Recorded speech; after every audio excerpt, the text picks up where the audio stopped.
महाभारत। श्री कृष्ण ने अर्जुन को समझाया, अहंकार से बचना चाहिए, कभी भी दूसरों को कमजोर न समझे।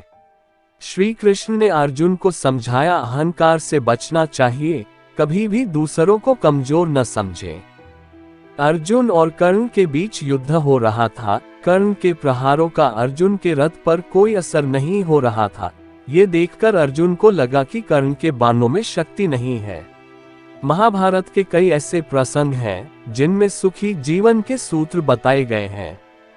अगर इन सूत्रों को जीवन में उतार लिया जाए तो हम कई समस्याओं से बच सकते हैं। यहाँ जानिए अहंकार से जुड़ा महाभारत का एक प्रेरक प्रसंग। इस प्रसंग में श्री कृष्ण ने अर्जुन को समझाया था कि घमंड नहीं करना चाहिए और शत्रु को छोटा न समझे।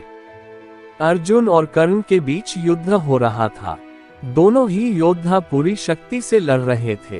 अर्जुन के बाण के कर्ण के रथ पर लगते तो उसका रथा 20-25 हाथ पीछे खिसक जाता था, जबकि कर्ण के प्रहारों से अर्जुन का रथ थोड़ा सा ही पीछे खिसकता था। जब कर्ण का बाण अर्जुन के रथ पर लगता तो श्री कृष्ण उसकी प्रशंसा कर रहे थे, लेकिन अर्जुन के प्रहारों पर वे चुप रहते। श्री कृष्ण के मुख से कर्ण की प्रशंसा सुनकर अर्जुन से रहा नहीं गया।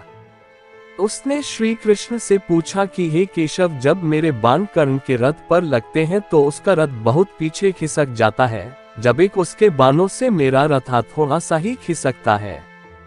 मेरे बाणों की अपेक्षा कर्ण के बाण बहुत कमजोर हैं, फिर भी आप उसकी प्रशंसा क्यों कर रहे हैं?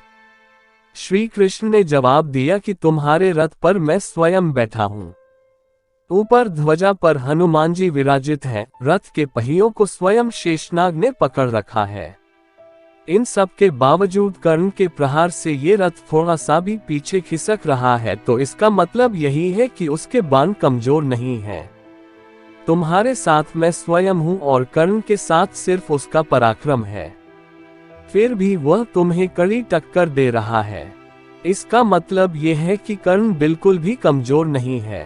ये बातें सुनकर अर्जुन का घमंड टूट गया।